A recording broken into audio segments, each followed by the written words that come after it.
So ಇವತ್ತಿನ ನನ್ನ vlog ಬಂದು ಯುಗಾದಿ ಹಬ್ಬ ಯಾವ ರೀತಿ ಮಾಡ್ತೀವಿ ಅನ್ನೋದನ್ನ ತೋರಿಸ್ತೀನಿ. ಸೊ ಏನೇನೆಲ್ಲ ಪ್ರಿಪ್ರೇಷನ್ ಮಾಡ್ಕೊಂಡಿದ್ದೀನಿ, ಹಾಗೆ ಹೇಗೆ ಎಲ್ಲ ನಾನು ಮಾಡ್ತೀನಿ, ಏನೇನು ವೆರೈಟಿ ಮಾಡ್ತೀನಿ, ಹಬ್ಬದ ಅಡುಗೆ ಅನ್ನೋದನ್ನ ಎಲ್ಲನೂ ಇವತ್ತಿನ ವಿಡಿಯೋದಲ್ಲಿ ತೋರಿಸ್ತೀನಿ.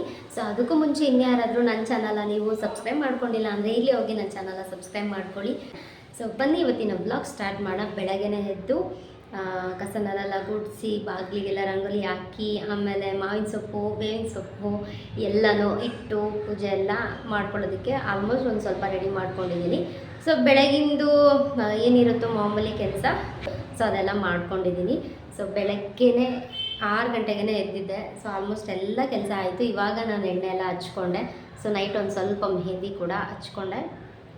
ಇವಾಗ ನಾನು ಸ್ವಲ್ಪ ಹೊತ್ತು ಒಂದು ಹಾಫ್ ಆನ್ ಅವರ್ ಬಿಟ್ಬಿಟ್ಟು ಸ್ನಾನ ಮಾಡ್ಕೊಳ್ಬೇಕು. ಸ್ನಾನ ಮಾಡಿಕೊಂಡು ಪೂಜೆಗೆಲ್ಲ ರೆಡಿ ಮಾಡ್ಕೊಳ್ತೀನಿ. ಆಮೇಲೆ ಏನೇನು ಅಡುಗೆ ಎಲ್ಲ ಮಾಡ್ತೀನಿ ಅನ್ನೋದನ್ನ ತೋರಿಸ್ತೀನಿ. ಹಾಗೆ ಇನ್ನೊಂದು ಹೇಳೋದು ಮರ್ತೆ, ಸೊ ಎಲ್ಲರಿಗೂ ಯುಗಾದಿ ಹಬ್ಬದ ಆರ್ಥಿಕ ಶುಭಾಶಯಗಳು.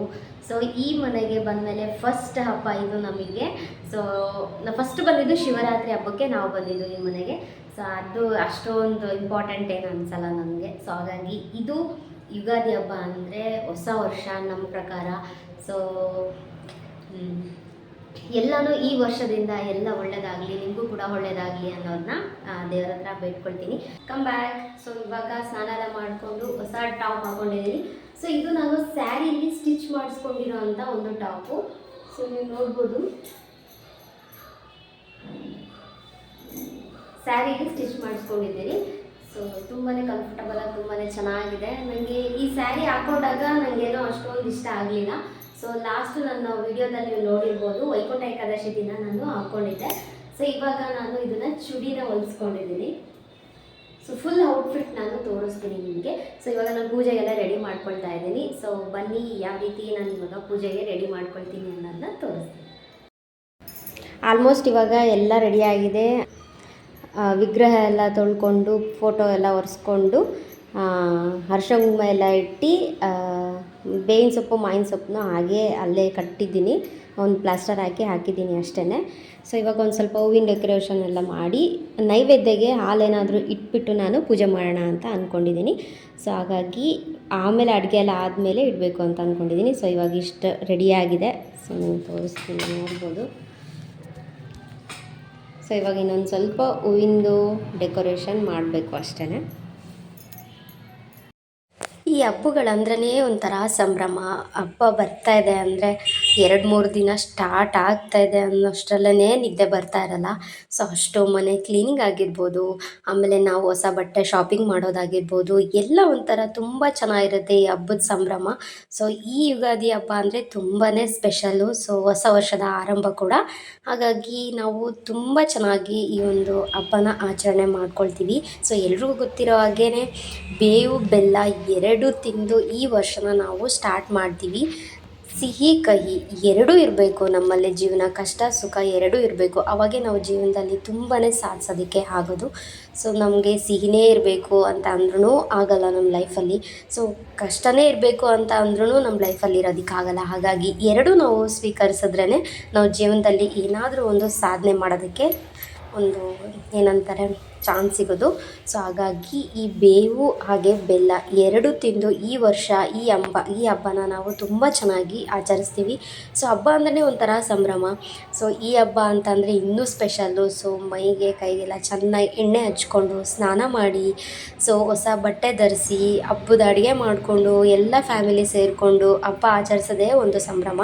ಸೊ ಈ ಥರ ಆಚರಣೆ ಮಾಡ್ಕೊಳ್ಳೋದಂದರೆ ನನಗಂತೂ ತುಂಬಾ ಇಷ್ಟ. ಸೊ ನೀವು ಕೂಡ ಈ ಒಂದು ವಿಡಿಯೋ ನೋಡಿ ಎಂಜಾಯ್ ಮಾಡ್ತಿದ್ದೀರಾ ಅಂತ ಅಂದ್ಕೊಳ್ತೀನಿ. ಸೊ ಇಷ್ಟ ಆದರೆ, ಈ ನಮ್ಮ ಸಂಪ್ರದಾಯ ಇಷ್ಟ ಆಯಿತು ಅಂದರೆ ಮಿಸ್ ಮಾಡದೆ ಒಂದು ಲೈಕ್ ಮಾಡಿ. ಸೊ ನಿಮ್ಗೆ ಏನು ಅನ್ನಿಸ್ತು ಅನ್ನೋದನ್ನ ಕಾಮೆಂಟಲ್ಲಿ ತಿಳಿಸಿ.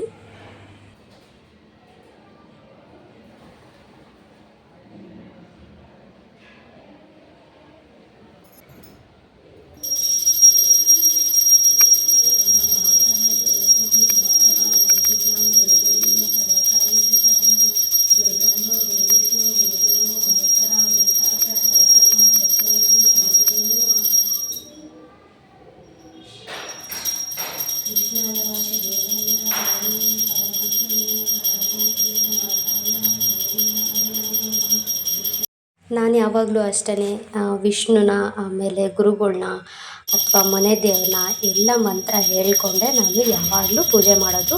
ಸೊ ಇವರೆಲ್ಲ ಇದ್ರೇ ಅಲ್ವಾ ನಮ್ಮ ಜೀವನದಲ್ಲಿ ಏನಾದರೂ ಒಂದು ಸಾಧಿಸೋದಕ್ಕೆ ಒಂದು ನಮಗೆ ದಾರಿದೀಪ ಆಗೋದು. ಹಾಗಾಗಿ ನಮ್ಮ ವಿಘ್ನಗೆ ವಿನಾಶ ಆಗದೇ ಇರೋ ಹಾಗೆ, ನಮ್ಮ ಕೆಲಸಗಳಿಗೆ ವಿಘ್ನ ಆಗದೇ ಇರೋ ಹಾಗೆ, ಎಲ್ಲದಕ್ಕೂ ಒಂದು ಶಾಂತಿ ಸಿಗಲಿ ಅಂತ ಗಣಪತಿನ ಪ್ರಾರ್ಥನೆ ಮಾಡ್ತೀನಿ.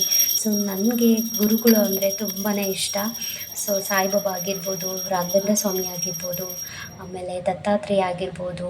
ಸೊ ಇವರೆಲ್ಲ ಗುರುಗಳಾಗಿರೋದ್ರಿಂದ ನನ್ನ ರಾಶಿ ಆಗಿರ್ಬೋದು, ನನಗಾಗಿರ್ಬೋದು ಗುರುಗಳ ಆಶೀರ್ವಾದ ಇದ್ದರೆ ಎಲ್ಲಿದ್ದರೂ ನಮಗೆ ಆಯಸ್ಸು, ಆರೋಗ್ಯ, ಐಶ್ವರ್ಯ, ಸಂಪತ್ತಾಗಿರ್ಬೋದು ಎಲ್ಲನೂ ನಮಗೆ ಒಂದು ತಕ್ಕದ ಮಟ್ಟಿಗೆ ಒಂದು ಅವಕಾಶ ಸಿಗುತ್ತೆ ಅನ್ನೋ ನನ್ನ ನಂಬಿಕೆ. ಸೊ ಹಾಗಾಗಿ ಎಲ್ಲರನ್ನೂ ಪ್ರಾರ್ಥನೆ ಮಾಡಿ, ಅದ್ರ ಜೊತೆ ಮನೆ ದೇವ್ರನ್ನ ಪ್ರಾರ್ಥನೆ ಮಾಡಿ ಸೊ ಈ ನನ್ನ ಪೂಜೆನ ನಾನು ಸ್ಟಾರ್ಟ್ ಮಾಡ್ಕೊಳ್ತೀನಿ. ಯಾವಾಗಲೂ ಅಷ್ಟೇ, ನಾನು ಹಬ್ಬ ಅಂತ ಅಲ್ಲ, ಎಲ್ಲ ಮಾಮೂಲಿ ಮನೇಲಿ ಪೂಜೆ ಮಾಡಿದ್ರು ಕೂಡ ನಾನು ಇದೇ ರೀತಿಯೇ ಮಂತ್ರ ಹೇಳ್ಕೊಂಡೆ ನಾನು ಪೂಜೆ ಮಾಡೋದು.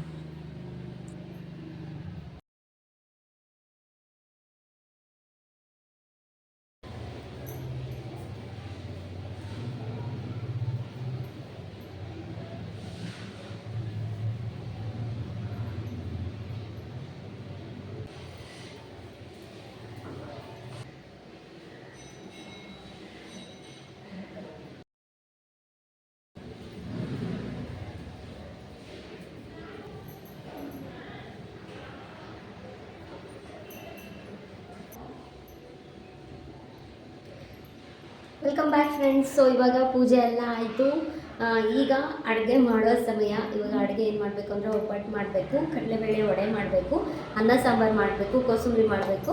ಸೊ ಇಷ್ಟು ವೆರೈಟಿ ಮಾಡಬೇಕು. ಈಗ ನಾನು ಹಾಲನ್ನ ನೈವೇದ್ಯ ಇಟ್ಬಿಟ್ಟು, ಹಾಲು ಹಣ್ಣು ಎಲ್ಲ ನೈವೇದ್ಯ ಇಟ್ಬಿಟ್ಟು ಪೂಜೆ ಕೂಡ ಮಾಡಿದೆ. ಸೊ ಇವಾಗ ನಾನು ಅಡುಗೆ ಸ್ಟಾರ್ಟ್ ಮಾಡ್ಕೊಳ್ಬೇಕು. ಸ್ವಲ್ಪ ಹೊತ್ತು ದೇವ್ರ ಹತ್ರ ಕುತ್ಕೊಂಡು ಪ್ರಾರ್ಥನೆ ಮಾಡಿಕೊಂಡು ಆಮೇಲೆ ಅಡುಗೆ ಕೂಡ ಸ್ಟಾರ್ಟ್ ಮಾಡ್ಕೊಳ್ತೀನಿ.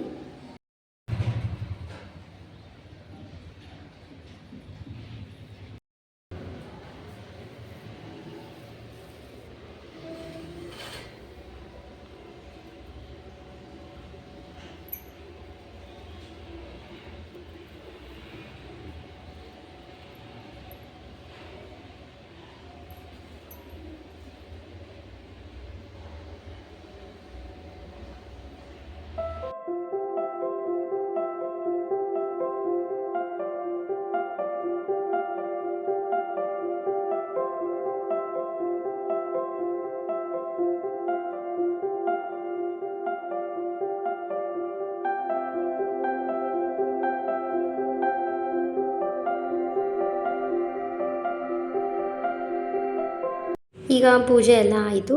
ಸೊ ಇವಾಗ ಅಡುಗೆ ಮಾಡ್ಕೊಳ್ಳೋಣ ಅಂತ ಬಂದೆ. ಸೊ ಆಲ್ಮೋಸ್ಟ್ ಎಲ್ಲ ನಾನು ಏನೇನು ಬೇಕು ಅಂತೆಲ್ಲ ಹಾಗೆ ರೆಡಿ ಮಾಡಿ ಇಟ್ಕೊಂಡಿದ್ದೆ. ಸೊ ಈಗೆಲ್ಲ ರೆಡಿ ಮಾಡ್ಕೊಳ್ಬೇಕು. ಅಡುಗೆ ಏನು ಮಾಡ್ತೀನಿ ಅನ್ನೋದನ್ನ ತೋರಿಸ್ತೀನಿ.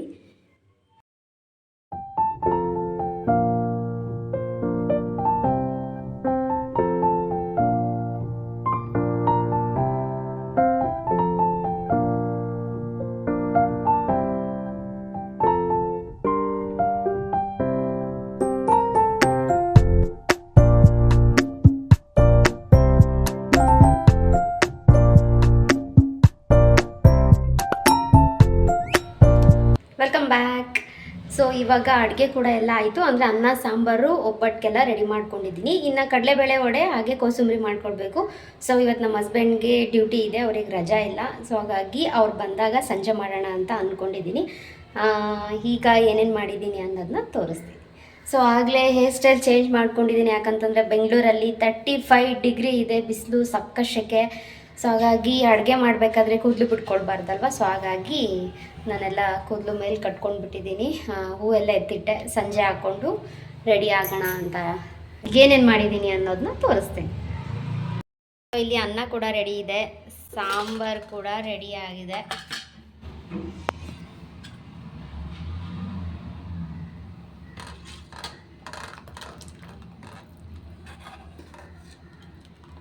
ಒಬ್ಬಟ್ಟು ಸಾಂಬಾರು ರೆಡಿಯಾಗಿದೆ. ಒಬ್ಬಟ್ಟಿಗೆ ಒಣ ಕೂಡ ರೆಡಿಯಾಗಿದೆ.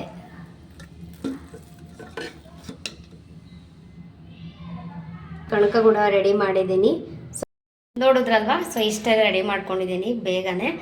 ಈಗ ಪೂಜೆ ಮಾಡಿಬಿಟ್ಟು ಊಟ ಮಾಡ್ತೀನಿ. ನಾನು ಬೆಳಗ್ಗೆಯಿಂದ ಏನೂ ತಿಂದಿಲ್ಲ, ಸೊ ಹಾಗೇ ಉಪವಾಸ ಇದ್ದು ಎಲ್ಲ ಮಾಡ್ಕೊಂಡಿದ್ದೀನಿ.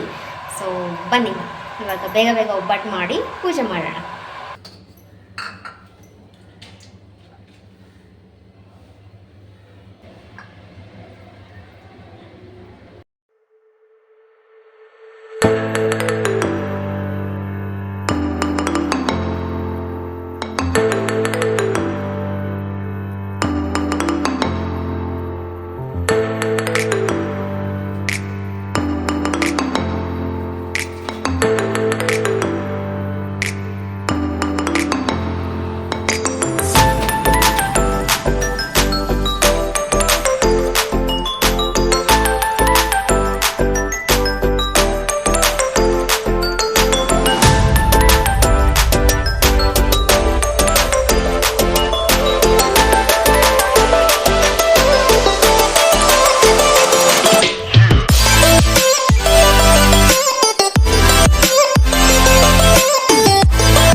ಹಬ್ಬ ಕೂಡ ಮುಗೀತು. ಈ ವ್ಲಾಗ್ನ ಇಲ್ಲಿಗೆ ಎಂಡ್ ಮಾಡೋ ಸಮಯ ಕೂಡ ಬಂತು.